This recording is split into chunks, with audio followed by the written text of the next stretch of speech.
The radio telescope dish moved slowly across the night sky, searching for signals from the stars. Dr. Emma Walsh rubbed her tired eyes and checked the computer screen again. She had been working at the Arecibo 2 facility for 12 hours straight, but something kept her from going home. The numbers on her screen were different tonight. They had a pattern that made her heart race. Deep in space, millions of miles away, Commander Talos pressed his bloodied hand against the emergency broadcast system. His homeworld of Vale was dying. The Devourers had come 3 days ago, and his people's ships lay broken in space like toys scattered by an angry child. The massive machine ships were eating his planet piece by piece, turning mountains into metal and oceans into fuel. Talos knew the law. The Galactic Council had forbidden contact with primitive species. Earth was on the list of worlds that must never be contacted. But as he watched another city vanish under the grinding machines, he made a choice that would change everything. Emma's computer started beeping faster. The signal was getting stronger. She called Professor David Kim from his office down the hall. David was the best language expert on Earth. If anyone could understand what they were hearing, it was him. "This isn't random noise," Emma told David as he looked at the data. "Something made this signal, something smart." David worked for 6 straight hours, feeding the signal through every computer program he had. The breakthrough came when he realized the signal contained pictures, mathematical pictures that showed star maps, tactical information, and something else that made his blood turn cold. Pictures of Earth. The message was clear once they understood it. An alien species was asking for help. They were under attack by something called the Devourers. These machines had already destroyed dozens of worlds. The aliens had studied Earth's radio signals for years. They knew humans had weapons and ships. They were begging humanity to come and fight. Emma and David took their discovery to the highest levels of government. Within 12 hours, they were sitting in a room with President Maria Santos and the Global Defense Council. The room was full of generals, scientists, and politicians who had never imagined this moment would come. Admiral Rex Turner stood up and pointed at the star charts. "The aliens had sent. These Devourers are systematic," he said. "They follow patterns. They expect their enemies to follow patterns too. But humans don't fight like that. We're chaotic. We're unpredictable.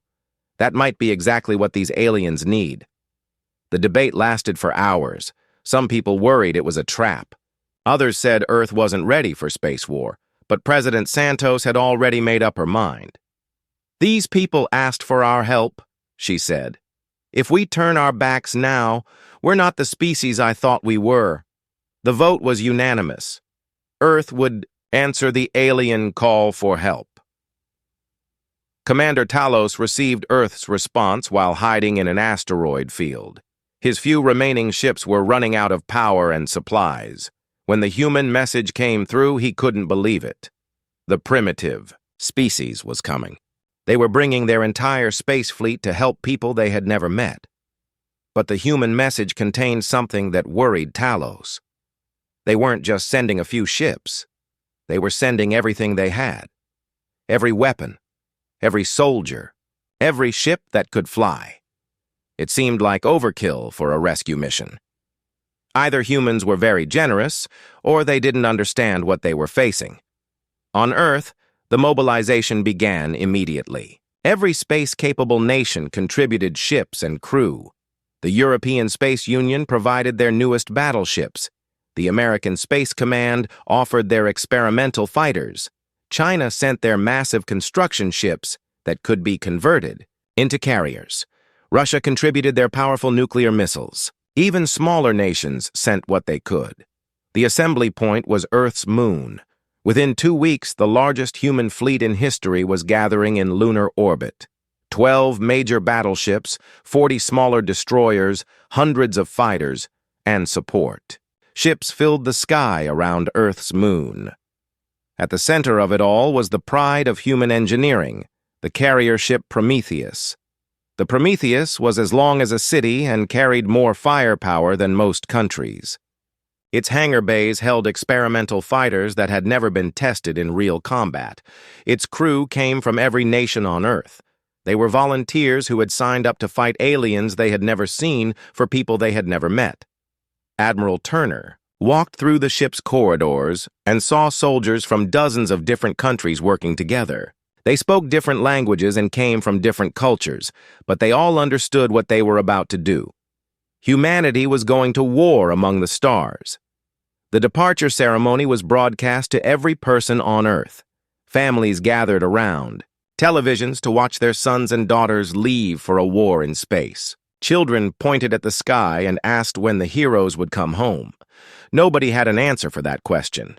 As the fleet prepared to jump to hyperspace, Admiral Turner sent one final message to Commander Talos. "We're coming," he said. "Hold on just a little longer. When humans answer a call for help, we don't come quietly. We're bringing the storm." Commander Talos shared the message with his surviving crew. For the first time in days, they smiled.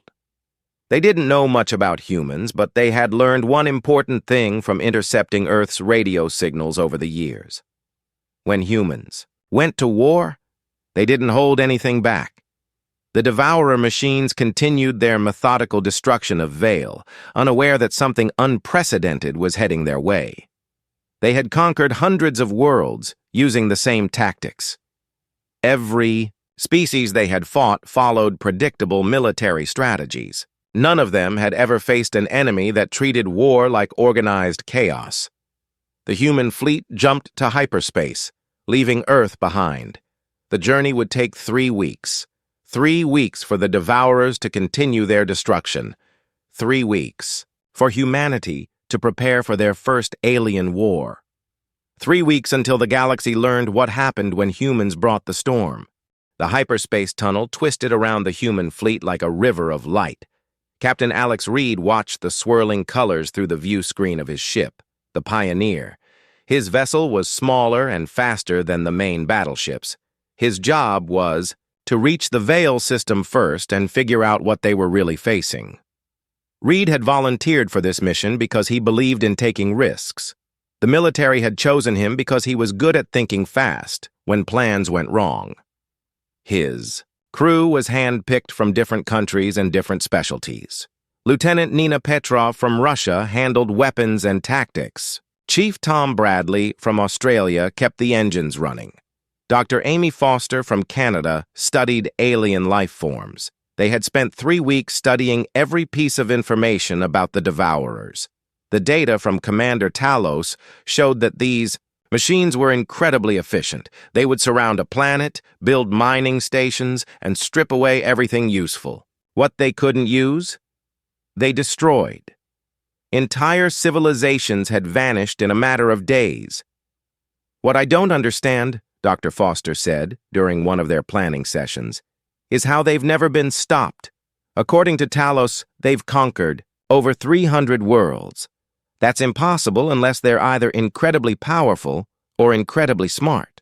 "Maybe both," Lieutenant Petrov replied. She had been analyzing the tactical data. "Look at these battle reports. Every species that fought them used the same basic strategies: formation flying, coordinated attacks, defensive positions, all very logical and predictable." Chief Bradley laughed. "Well, they've never fought humans then. We threw logic out the window a long time ago. The Pioneer dropped out of hyperspace at the edge of the Vale system. What they saw made everyone go quiet. The outer planets were gone. Not destroyed, just gone. Where there should have been rocky worlds and gas giants, there was nothing but empty space filled with geometric metal structures." "Those are the Devourer ships," Reed said quietly. "They're bigger than our cities." The massive machines moved. In perfect formation, their mining operations creating clouds of glittering metal dust where planets used to be. Each ship was a mile long and covered with cutting tools, processing centers, and storage compartments. They worked with mechanical precision, turning entire worlds into raw materials. The Pioneer stayed hidden behind debris while they observed. The Devourers had clearly never worried about being attacked. Their ships had no defensive formations. They just floated in space like giant factories, completely focused on their work. "I'm picking up signals from the asteroid belt," Petrov reported. "Looks like our alien friends are still alive." The meeting with Commander Talos took place on a damaged space station hidden inside a large asteroid. Talos was taller than any human, with blue skin and 4 arms. Battle scars covered his body, and his eyes showed the exhaustion of someone who had been fighting without hope. "You came," he said when he saw the humans. "I wasn't sure you would actually come." Reed shook his head. "When humans give their word, we keep it. We brought friends, too. A big fleet is coming behind us." Talos showed them what remained of his people. Less than 1,000 Althari were left from a population of billions. Their ships were broken, and their weapons were almost out of power. They had been hiding in the asteroid belt, watching their home world die piece by piece. "We don't understand," Talos told the humans. "We fought with honor. We used every strategy our military academies taught us. We coordinated our attacks and defended our positions correctly, but nothing worked against them." Dr. Foster asked to see their military records. What she found surprised her. The Althari were excellent soldiers. They followed classic military doctrine perfectly. Their tactics were textbook examples of how space battles should be fought. That was exactly the problem. "They're too predictable," she explained to Reed later. "The Devourers are learning machines. They study how each species fights and then counter every move. But they've only fought logical, organized enemies."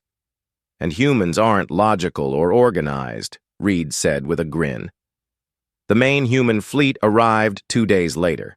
Commander Talos watched in amazement as hundreds of human ships dropped out of hyperspace in what looked like complete chaos. There was no formation, no organization, no clear battle plan. Ships were scattered across space like someone had thrown them from a bag. Admiral Turner's flagship, the Prometheus, was the largest ship Talos had ever seen. Its communication systems immediately started broadcasting in dozens of different languages. Human crews were talking, arguing, joking, and planning. All at the same time. The noise was incredible. How do they coordinate anything? Talos asked Reed. "We don't," Reed replied. "That's the secret. We make it up as we go along." Turner called a meeting with all ship captains and the Althari leaders. The human plan was unlike anything Talos had ever heard. Instead of careful strategy, they would use something called organized chaos. Different groups of ships would attack from random directions at random times. There would be no overall pattern for the Devourers to learn. "But how will you avoid hitting each other?" Talos asked. "Very carefully," Turner said. "And sometimes we won't. Humans have been fighting messy battles for thousands of years. We're used to it." The cultural exchange between humans and Althari revealed huge differences. The Althari valued honor, tradition, and following proper military procedures. Humans valued results, innovation, and doing whatever worked. The Althari fought duels with ceremony and rules. Humans fought to win by any means necessary. "You actually consider cheating to be acceptable?" Talos asked Dr. Foster. "We don't call it cheating," she replied. "We call it being creative. If the enemy expects you to fight fair, then fighting unfair gives you an advantage." Chief Bradley was particularly popular with the Althari engineers. He showed them human tools that had been modified far beyond their original purpose. Mining lasers had been turned into weapons. Construction mechs had been armored for combat. Cargo containers had been filled with explosives. "Your species has a saying," Bradley told them. "If it's stupid but it works, then it's not stupid." The preparations took a week. Human and Althari crews worked together to prepare for the coming battle. The humans learned about Devourer technology and weak points. The Althari learned about human tactics and improvisation. Both sides were shocked by how different the other species was. Captain Lisa Morgan led the fighter pilots in practice runs around the asteroid belt. Her squadron included pilots from 12 different countries, flying ships that had been built by 8 different manufacturers. Nothing matched, nothing was standardized, and somehow it all worked together. The Devourers won't know what to make of us, Morgan told her pilots. We're going to hit them with everything at once. Missiles, lasers, railguns, nuclear warheads, and anything else we can think of. When they try to adapt to our tactics, we'll change tactics. As the final preparations were made, both species looked toward the inner system where Vale continued to die. The Devourers had started mining the planet's moon. Soon they would begin on the planet itself. Time was running out. Admiral Turner sent a final message to Earth. We've found our enemy, he said. They're powerful and they're smart, but they've never fought anyone like us. Tomorrow we find out if chaos can beat perfection. Either way, we'll give them a fight they'll never forget. The attack began at dawn on Vale, though space had no real dawn. Admiral Turner had chosen the timing because humans fought better when they could pretend it was morning. The Prometheus launched its fighters while every other human ship spread out across the system in what looked like random directions. Captain Lisa Morgan dove her fighter toward the nearest Devourer ship at maximum speed. Behind her, 200 other fighters followed in a formation that made no sense to anyone watching. They flew in spirals, loops, and zigzag patterns that should have caused collisions. Instead, they moved through space like a school of fish, each pilot somehow knowing where the others would be. This is Swarm Leader to all fighters, Morgan broadcast. Remember the plan. There is no plan. Hit everything that moves and try not to hit each other. Good hunting. The Devourer ship that Morgan targeted was the size of a small city. Its surface was covered with mining equipment and processing facilities. It had no weapons because it had never needed weapons. Every species they had encountered before fought in predictable patterns that could be avoided or absorbed. The first human missiles hit the Devourer ship while it was still trying to figure out what was attacking it. The machines had expected coordinated volleys from predictable angles. Instead, they got a random spray of different weapons from every possible direction. Nuclear warheads, plasma torpedoes, kinetic rounds, and experimental energy beams all hit the same target within seconds. The Devourer ship's computers tried to analyze the attack pattern and failed. There was no pattern. The humans were just throwing everything they had at the target and hoping something would work. It was the most inefficient military strategy the machines had ever encountered. It was also completely effective. Commander. Ben Hayes led the boarding parties in converted mining mechs that looked like walking construction equipment. His team approached another Devourer ship by pretending to be debris floating in space. The machines scanned them and decided they were harmless wreckage from their own mining operations. Remember, Hayes told his team through short-range radio, we're not soldiers. We're construction workers who happen to be very angry. Use your tools like you're fixing something that's broken. The boarding mechs cut through the Devourer ships, hull using plasma torches designed for asteroid mining.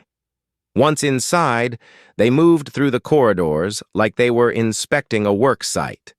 The ship's security systems were programmed to stop military invasions, not maintenance visits. Hayes and his team reached the ship's central processing unit and began their real work. Instead of trying to hack the alien computers with sophisticated programs, Chief Bradley had given them something much simpler. They started installing human construction equipment inside the Devourer ship. Industrial concrete mixer, check, Hayes reported as his team bolted human machinery to alien walls. High-pressure water pumps, check. Electromagnetic crane, check. This should be interesting. Dr. Foster was monitoring the battle from the Pioneer when she made a discovery that changed everything. The Devourer ships were all connected through a communication network that shared information instantly. When one ship learned something new, every other ship knew it immediately. They're like a hive mind, she told Captain Reed. That's how they've been so successful. They learn from every battle and share the knowledge with the entire fleet. Can we use that against them? Reed asked. Foster smiled. What if we fed them too much information? What if we gave them so much data that their network couldn't handle it all? The idea was crazy enough to work. Reed broadcast the plan to Admiral Turner, who immediately ordered every human ship to start transmitting everything they could think of. Music, poetry, cooking recipes, mathematical equations, old movie dialogues, and random conversations filled the communication channels. The Devourer network began receiving thousands of hours of human culture every second. Their computers tried to analyze it all, looking for military significance in children's songs and tactical information in love letters. The machines had never encountered a species that would use noise as a weapon. Meanwhile, the physical battle was reaching a turning point. Captain Morgan's fighters had destroyed 3 Devourer ships by swarming them with uncoordinated attacks. The machines couldn't predict where the next assault would come from because the humans didn't know either. Each pilot was making independent decisions based on opportunity and instinct. "Swarm 7 to Swarm Leader," one of Morgan's pilots reported. "I'm out of missiles, but I've got a full fuel tank. Permission to ram that mining platform?" "Denied," Morgan replied. "Use your fuel tank as a bomb instead. Much more efficient." The pilot ejected his fuel tank, shot it with his ship's lasers, and created an explosion that took out an entire section of Devourer equipment. It wasn't a tactic that appeared in any military manual, but it worked perfectly. Hayes and his boarding team had finished their installation work inside the Devourer ship. When they activated their equipment, the results exceeded everyone's expectations. The concrete mixer began pumping industrial adhesive through the ship's ventilation system. The water pumps flooded the electronics compartments. The electromagnetic crane started tearing metal panels off the walls. "It's working," Hayes reported with satisfaction. "We've turned their own ship into a construction accident. They're trying to repair damage that keeps getting worse." The Devourer ship's computers couldn't understand what was happening. The damage patterns made no sense. The intruders weren't trying to destroy critical systems or steal information. They were just making everything as inconvenient and chaotic as possible. Admiral Turner watched the battle from the Prometheus and realized they were actually winning. The Devourer fleet, which had seemed invincible a few hours earlier, was falling apart under the human assault. Ships that had operated with mechanical precision for centuries were now crashing into each other trying to avoid human attacks. "All ships, this is Turner," he broadcast. "Press the attack. They're confused and disorganized. This is our chance to end this." But the Devourers were learning machines, and they were beginning to adapt. The surviving ships started changing. Their behavior becoming more random in their own movements. They were trying to match human unpredictability with machine logic. "Admiral," Lieutenant Petrov warned from the Pioneer, "the remaining ships are adapting. They're starting to fight back more effectively." Turner realized they had a limited window of opportunity. The Devourers would eventually figure out how to counter human tactics. He needed to end the battle before that happened. The question was how to destroy an enemy that was learning to think like humans while still being machines. Dr. Foster provided the answer. "They're trying to be unpredictable," she told Reed, "but they're still machines. They can't actually be chaotic. They can only simulate chaos using algorithms." And algorithms have patterns, Reed realized. Exactly. We just need to be more chaotic than their programming can handle. The final phase of the battle began with every human ship doing something completely insane. Fighters began flying in reverse. Battleships started spinning while they fired. Support ships began broadcasting random radio signals at maximum power. The destroyer Defiant actually started flying in loops around a Devourer ship while playing classical music at full volume. The Devourer network couldn't cope with the sensory overload. Their computers were receiving so much contradictory information that they began making mistakes. Ships crashed into each other. Mining equipment started attacking the wrong targets. The perfect machine coordination that had made them invincible began falling apart. One by one, the Devourer ships went silent. Some exploded when their own systems turned against them. Others simply stopped functioning as their computers gave up trying to process the chaos around them. A few tried to escape, but were chased down by human fighters who treated the pursuit like a game rather than a military operation. When the shooting stopped, Commander Talos couldn't believe what he was seeing. The mighty Devourer fleet was nothing but debris floating in space. The machines that had conquered hundreds of worlds had been defeated by a species that treated war like organized madness. How? Talos asked Admiral Turner during the victory communication. How did you defeat them so easily? Turner grinned. Easy? That was one of the hardest battles we've ever fought, but we had one advantage they never expected. What advantage? We're too crazy to beat. Victory celebrations across the human fleet ended abruptly when new contacts appeared on the sensors. The destroyed Devourer ships had been sending distress signals during the battle. Now, a massive response fleet was dropping out of hyperspace at the edge of the system. This time, there were hundreds of ships instead of dozens.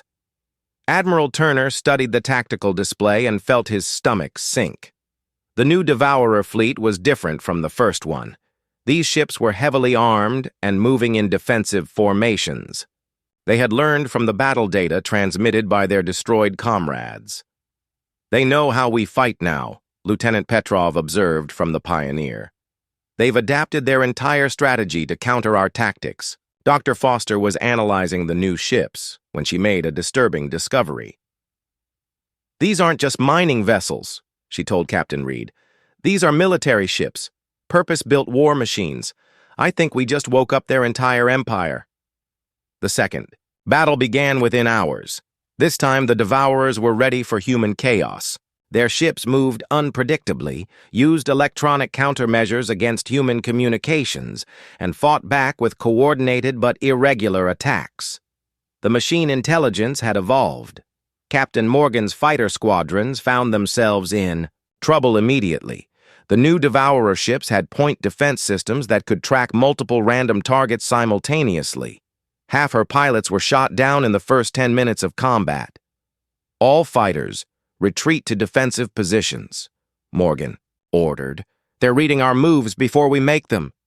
Commander Hayes attempted another boarding operation, but discovered that the new ships had internal security systems specifically designed to counter human tactics. His construction mechs were detected and destroyed before they could reach the enemy hulls. Admiral, we've got a problem, Hayes reported. They've learned to fight like us, but they're still machines.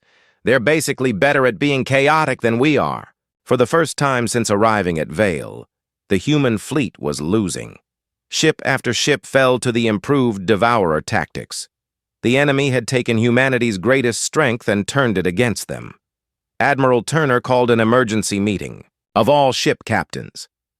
The conference took place over secure communications while the battle continued around them. Every face on the screen showed the same concern. Their conventional advantages were gone. We need something they can't adapt to, Turner said. Something so extreme that even learning about it won't help them counter it. Chief Bradley spoke up from his position on the damaged destroyer Independence. What about Protocol Storm's End? We've never tested it, but the theory is sound. Storm's End was humanity's most dangerous experimental weapon. It had been designed as a last resort against impossible odds. The weapon created a localized space-time distortion that could trap enemy fleets in temporal loops. The problem was that using it required a ship to fly directly into the center of the enemy formation. It's a suicide mission, Turner said bluntly. Whoever carries that weapon won't be coming home. Captain Reed volunteered immediately. The Pioneer is fast and small. We can get through their defenses better than a larger ship. Alex, no, Dr. Foster said over the communication channel. There has to be another way.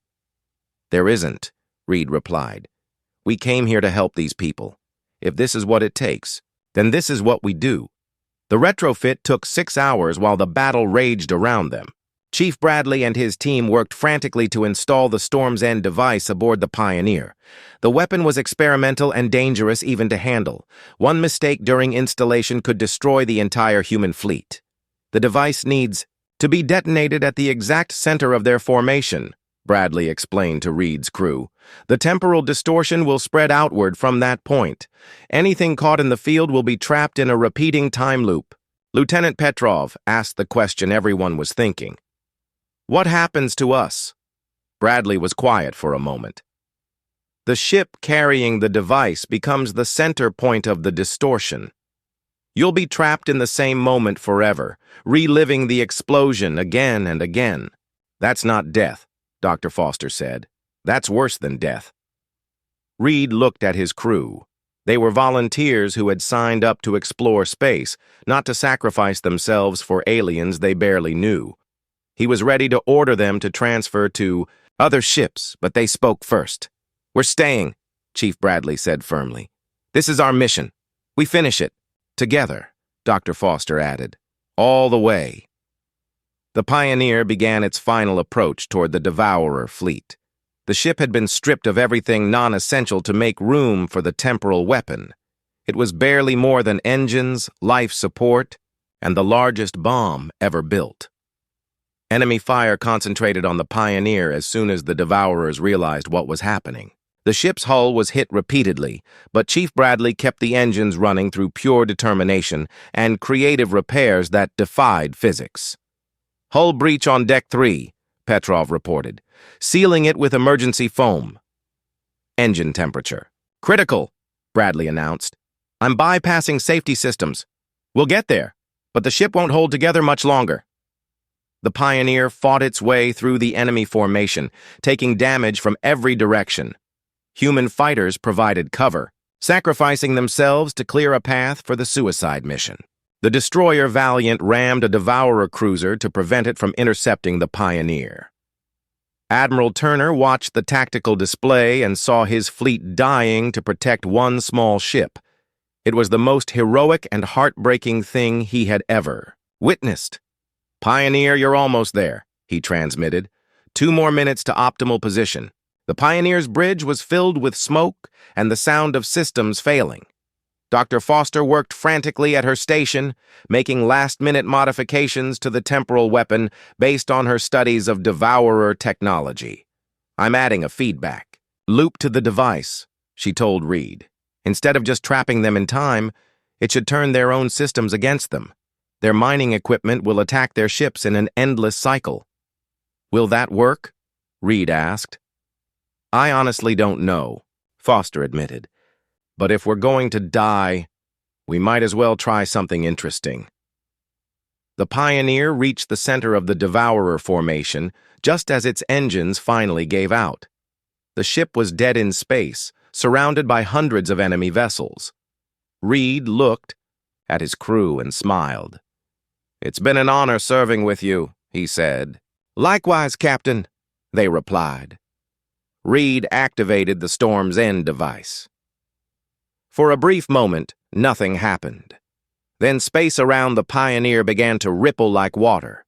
Reality twisted into impossible shapes as the temporal distortion spread outward from the ship. The effect was more dramatic than anyone had predicted. The Devourer ships caught in the expanding field began moving in reverse, their attacks undoing themselves. Mining lasers that had been converted into weapons started cutting through their own hulls. The machine's own efficiency became a trap, as they repeated the same destructive actions over and over. From outside the temporal field, the human fleet watched in amazement as the entire Devourer formation destroyed itself in a cascading loop of mechanical self-destruction. Ships exploded, reformed, and exploded again in an endless cycle of violence. Commander Talos witnessed the Pioneer's sacrifice and understood what it meant. These humans had given their lives not just to save his people, but to protect a galaxy they had never seen. It was a level of heroism that the Althari would sing about for generations. The temporal distortion stabilized after an hour, creating a permanent barrier around the trapped Devourer fleet. Any ship that approached the field would be caught in the same loop. The enemy was neutralized forever, but at a terrible cost. Admiral Turner broadcast a message to the remaining human ships.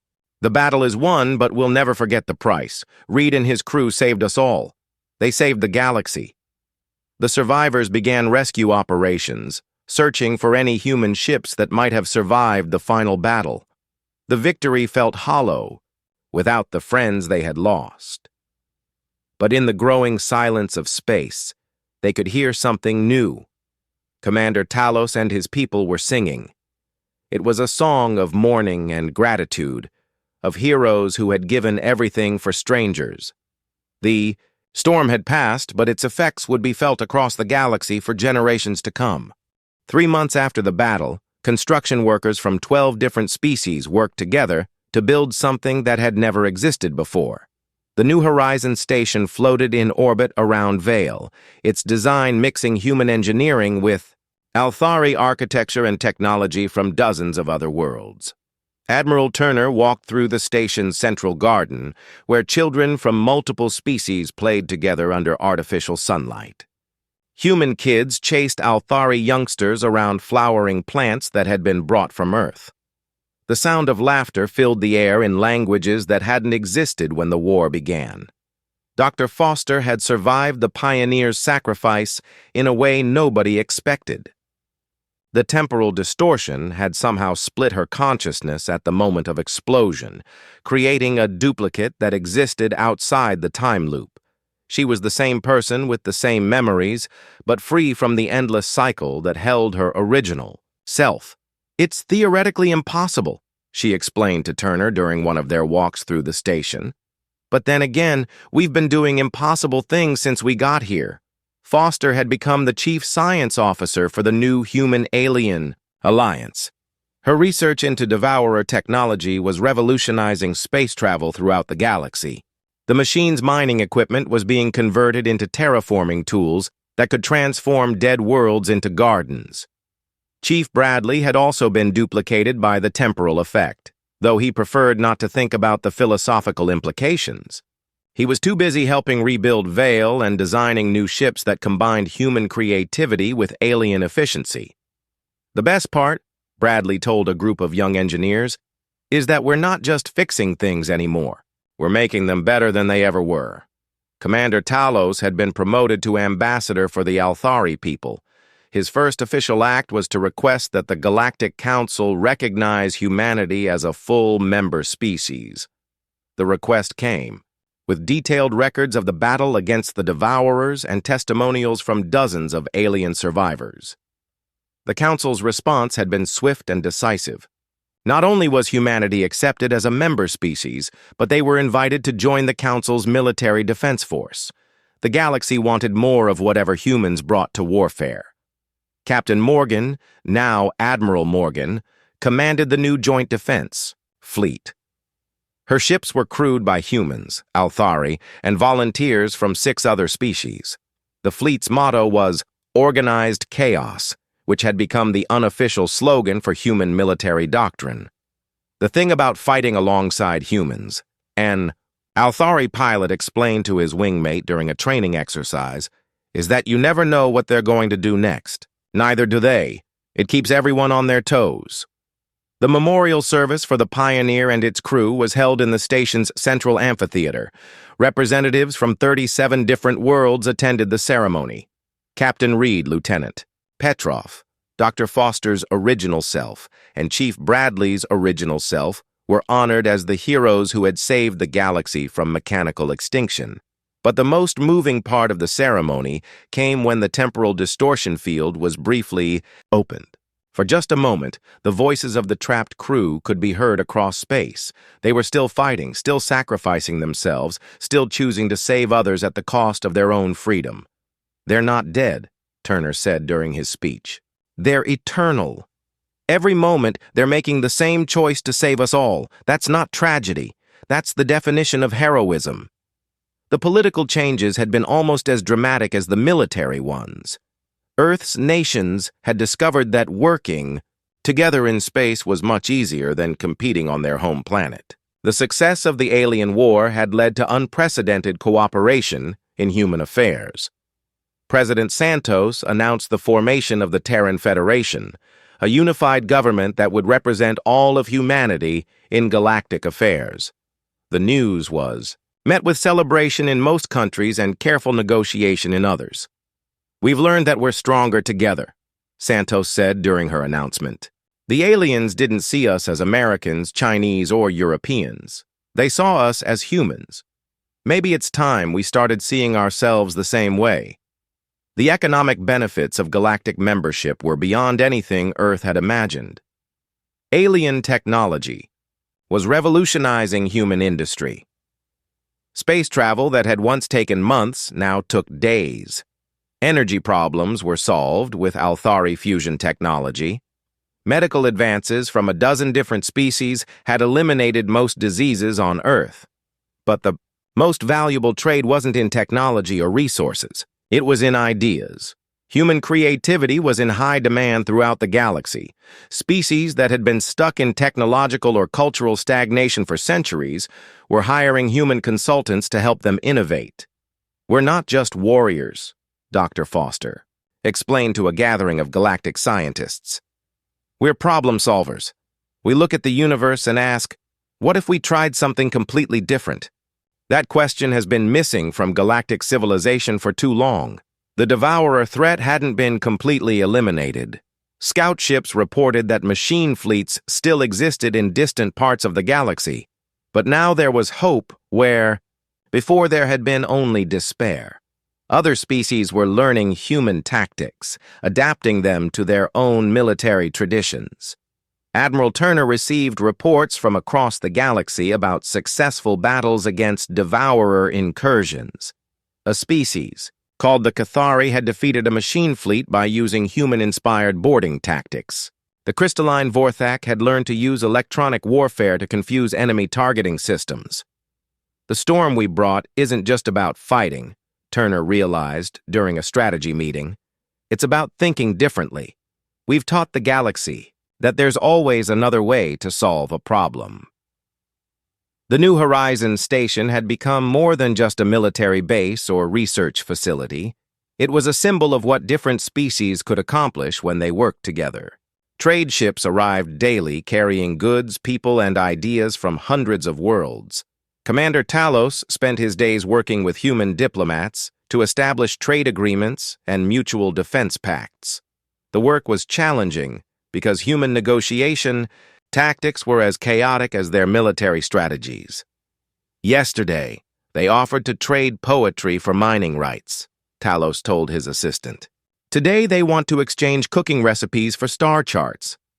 I'm beginning to think they don't actually have a plan." "Maybe that is their plan," his assistant suggested. The cultural exchange programs were producing unexpected results. Human art was becoming popular on dozens of worlds, while alien music was inspiring new genres on Earth.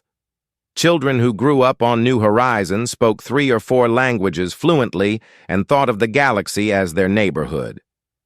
One day, Admiral Turner received a message that made him smile. Earth had received its first official invitation to the Galactic Council chambers on the ancient world of Centralis. Humanity would have a voice in decisions that affected trillions of beings across thousands of star systems. "We're not the new kids anymore," Turner told his staff. "We're full members of the galactic community. The question is, what are we going to do with that responsibility?" The answer came sooner than expected.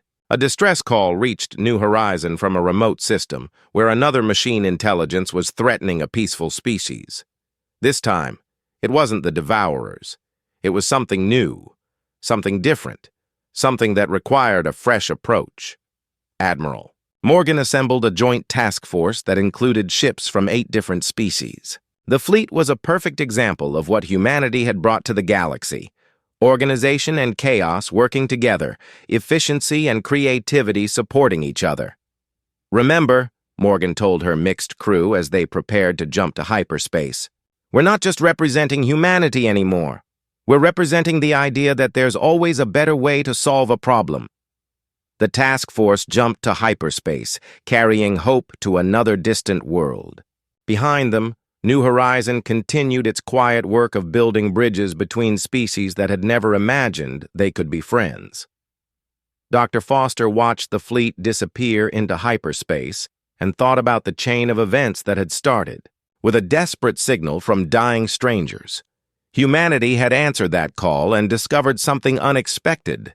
They weren't just good at war, they were good at peace too. In the temporal distortion field, the crew of the Pioneer continued their eternal battle, saving the galaxy again and again in an endless loop of heroism. Their sacrifice had become legend, told in schools across hundreds of worlds.